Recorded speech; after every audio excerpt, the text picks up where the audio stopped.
और बड़ी खबर है कि किस तरीके से अब उत्तरी इजराइल में हिजबुल्लाह के भीषण हमलों को अंजाम दिया जा रहा है। किर्यत शमाना में लेबनान से विध्वंसक रॉकेट हमले की ये तस्वीर आई है सामने।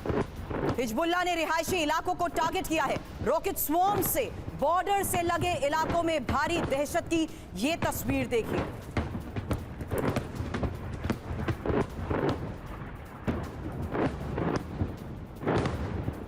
हिजबुल्लाह ने रिहायशी इलाकों को टारगेट किया है। किर्यत शिमोना में लेबनान से ये विध्वंसक रॉकेट हमले हुए हैं।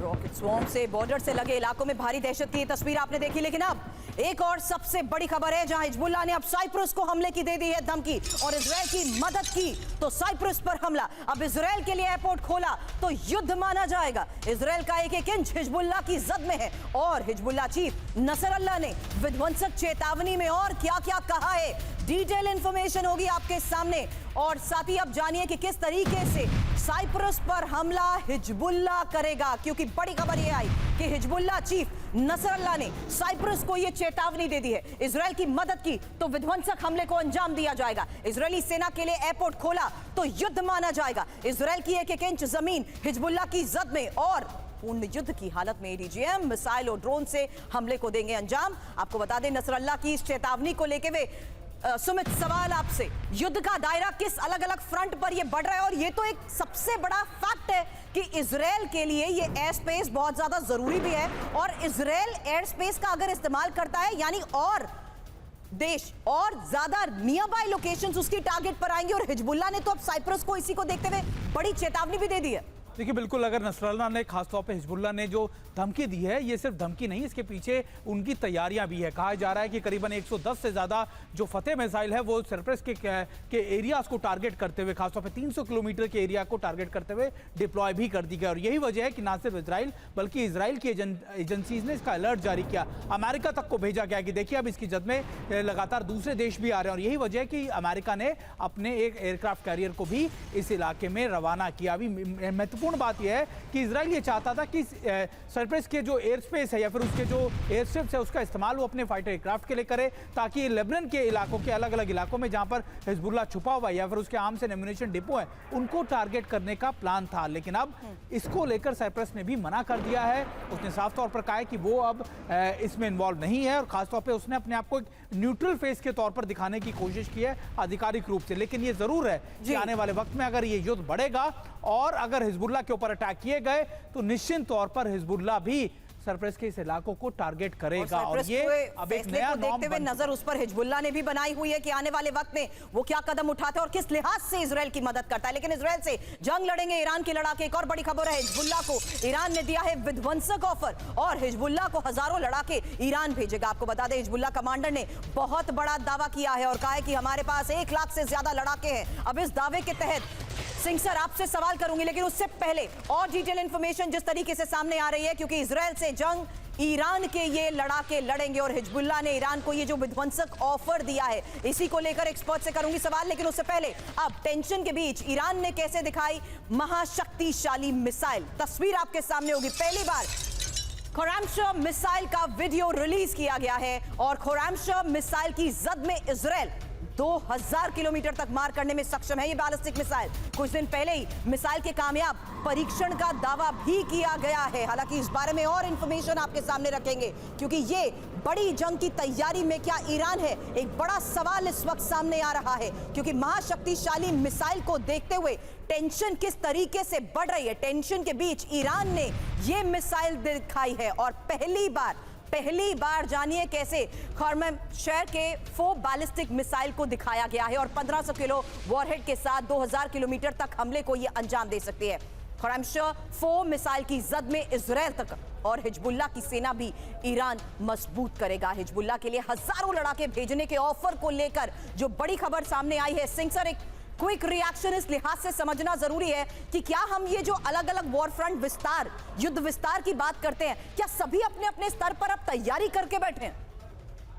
देखिए, तैयारी तो करके बैठे हुए हैं, मगर हमें वो चीजें समझने की जरूरत है पहली बात यह है कि जो हमास की लड़ाई है वो टनल से लड़ रहा है, तो इतनी 8-9 महीने वो सस्टेन कर चुका है। मगर लेबनान के अंदर जो इजराइल का हमला होगा, जहां इन्वेजन होगा, जहां फ्रंट खोलेंगे, उसके अंदर ये जो हिजबुल्लाह है ये टिक नहीं पाएगा, क्योंकि जो इजरायली आर्मी है, इजराइल जितना टेक्नोलॉजिकली विद प्रिसाइज गाइडेड एमुनेशंस के साथ लैस है, ये लोग नहीं संभाल पाएंगे।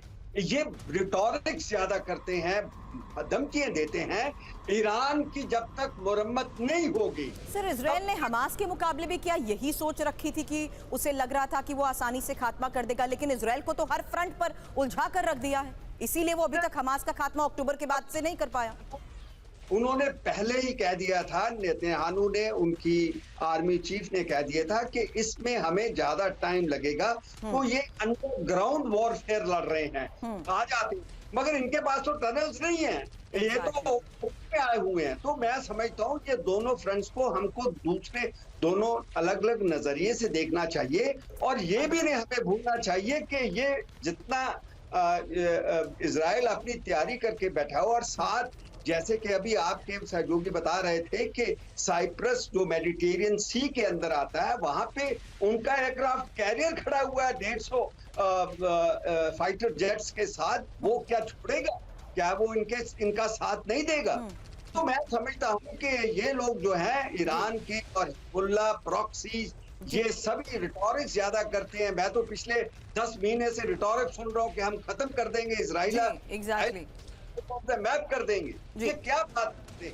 इनके पास, मैं आपके पास जल्द वापस आती हूँ, क्योंकि एक और वॉर फ्रंट से बड़ी खबरें भी हमारे पास हैं, और ये भी जानेंगे कि आखिर किस तरीके से अभी हिजबुल्लाह की धमकी के बारे में एक्सपर्ट से बात कर रहे थे, लेकिन अब पुतिन की जंगी तैयारी को लेकर भी होगा सवाल, और साथ ही वर्ल्ड वॉर 3 का क्या काउंटडाउन शुरू हो चुका है। अब बड़ी खबर है, यूक्रेनी हमले में रूसी T-80 टैंक के परखच्चे उड़े, तस्वीर आपके सामने होगी रूसी T-80 टैंक पर यूक्रेन के ड्रोन हमले की, जहां खार्किव में रूसी फ्रंटलाइन पर तैनात था ये T-80 टैंक, और 24 घंटे में 3 रूसी टैंक के तबाह होने का किया जा रहा है दावा।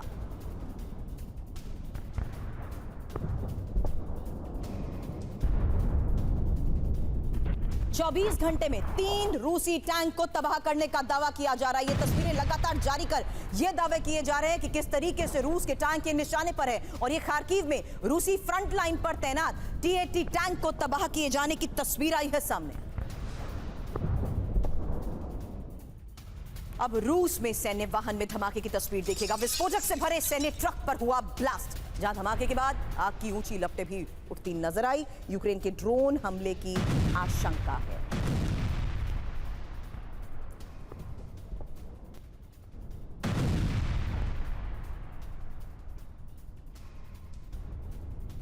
धमाके के बाद दूर दूर इलाके तक ये तस्वीरें सामने आई। हालांकि यूक्रेन के ड्रोन हमले की आशंका जताई जा रही है, क्योंकि ये विस्फोटक से भरे सैन्य ट्रक को टारगेट किया गया। रूस में सैन्य वाहन में हुए धमाके की ये तस्वीर आई।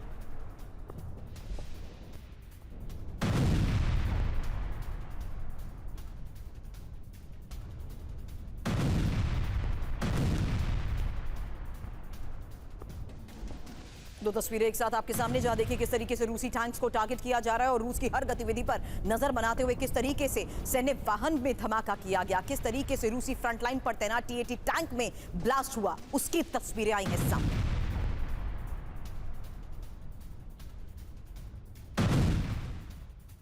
और अब आज की एक और सबसे बड़ी खबर, क्योंकि पुतिन के नॉर्थ कोरिया दौरे पर बहुत बड़ा दावा। वर्ल्ड वॉर की तैयारी में पुतिन गए नॉर्थ कोरिया। वर्ल्ड वॉर के लिए पुतिन किम में विध्वंसक डील हुई। विश्व युद्ध 3 हुआ तो रूस और नॉर्थ कोरिया एक साथ पश्चिम देशों के खिलाफ पुतिन के साथ रहेंगे किम। अब पुतिन की तैयारी क्या है, पुतिन की जंगी तैयारी क्या है, और पुतिन के इस दौरे के दौरान आगे की किस रणनीति पर हुई है चर्चा। हालांकि पुतिन की इसी जंगी तैयारी को लेकर और इंफॉर्मेशन होगी अब आपके सामने, जहां जानिए पुतिन और किम के इस सहयोग पर पूरी दुनिया की नजर है। लेकिन अब इस मुलाकात के बारे में और जानकारी देने से पहले ये 3 तस्वीरें एक साथ आपके सामने, जहां देखिए इस वॉर फ्रंट में रूस किस तरीके से अब हमलों को अंजाम दे रहा है। लेकिन रूस के सैन्य वाहन और उसके टैंक्स किस तरीके से यूक्रेन के टारगेट पर है, वो तस्वीरें आई हैं सामने।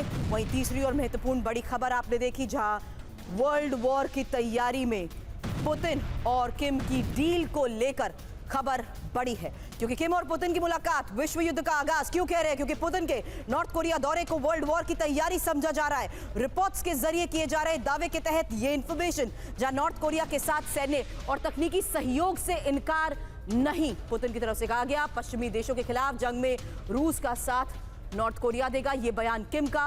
वहीं वर्ल्ड वॉर के लिए पुतिन और किम के बीच हुई कई विध्वंसक डील। हालांकि किसी भी देश से जंग की स्थिति में दोनों देश एक दूसरे के साथ रहेंगे और किसी भी एक देश पर हमला हुआ तो दूसरा देश तुरंत सैन्य सहायता भी देगा। शंकर सर, सवाल इसी बारे में आपसे करूंगी सवाल, क्योंकि इन दोनों का साथ आज विश्व युद्ध के आगाज को लेकर क्या बड़े सवाल खड़े कर रहे हैं। होगा आपसे सवाल, क्योंकि पुतिन ने अब वर्ल्ड वॉर की तैयारी शुरू कर दी है। यह महत्वपूर्ण सवाल है, क्या पुतिन का नॉर्थ कोरिया और बीजिंग दौरा वर्ल्ड वॉर की तैयारी के लिए है। एक और महत्वपूर्ण सवाल, क्या पुतिन ने नेटो पर अटैक का मन बना लिया है। क्या पुतिन को लगता है कि नेटो रूस पर हमला करेगा। क्या पुतिन को लगता है कि यूक्रेन युद्ध वर्ल्ड वॉर में तब्दील होगा। Over to you Prasad sir. आपने बिल्कुल ठीक एनालिसिस किया है। समझने की बात जरूरी ये है कि रशिया और नॉर्थ कोरिया दोनों न्यूक्लियर देश हैं। They both got nuclear weapons. तो दो न्यूक्लियर कंट्रीज की एक समझौता हुआ है कि एक दूसरे पर हमला होगा तो हम उसको अपने पर हमला मानेंगे। So this is a very strong strategic partnership developed between Putin and north Korea. दूसरी बात आपने कहा वर्ल्ड वॉर की तैयारी। देखिए, पिछले कुछ दिनों से हम देख रहे हैं कि रशिया ने अपने पूरे जो न्यूक्लियर वेपन्स हैं उनको तैयार कर रखा है और उन्होंने कन्वेंशनल वेपन्स को तैयार कर रखा है। सब टारगेट्स उनके रडार पर हैं, चाहे यूरोप में हो चाहे यूके में हो। और उसी प्रकार से पिछले कुछ हफ्ते से आपने देखा, 1-10 दिन से, कि यूरोपियन कंट्री, नेटो कंट्रीज भी अपने न्यूक्लियर वेपन्स को डिप्लॉय कर चुकी हैं। सो न्यूक्लियर वेपन्स के बारे में बात न करें तो अच्छा है, लेकिन ज़रूरी बात समझने की यह है कि न्यूक्लियर वेपन्स की तैयारी दोनों तरफ से पूरी हो रही है। लेकिन nuclear weapons are only weapons of deterrence. उनको कोई इस्तेमाल नहीं करेगा, क्योंकि किसी ने भी इस्तेमाल कर दिया तो पुराना लफ्ज़ चलता है mad, MAD, mutually assured destruction. तो मैं मानता हूं कि न्यूक्लियर वॉर तो नहीं हो पाएगी, ना होनी चाहिए, हम उम्मीद यही करते हैं। लेकिन कन्वेंशनल वॉर की जो संभावना है वो बढ़ती जा रही है दिन पे दिन। आपने ये भी देखा होगा कि Russian troops, Russian nuclear submarine Cuba में जाके फ्लोरिडा से मुश्किल से 150 किलोमीटर दूर हैं। सो इट्स और चाइना लगातार रशिया को सपोर्ट कर रहा है। तो एक तरफ nuclear power Russia, nuclear power north Korea, nuclear power China, और दूसरा NATO nuclear power including United kingdom and also the US. तमाम खबरों में जो प्रोजेक्शन और जिस तरीके से ये मूवमेंट्स देखी जाती हैं, जिस लिहाज से ये फैसले लिए जाते हैं,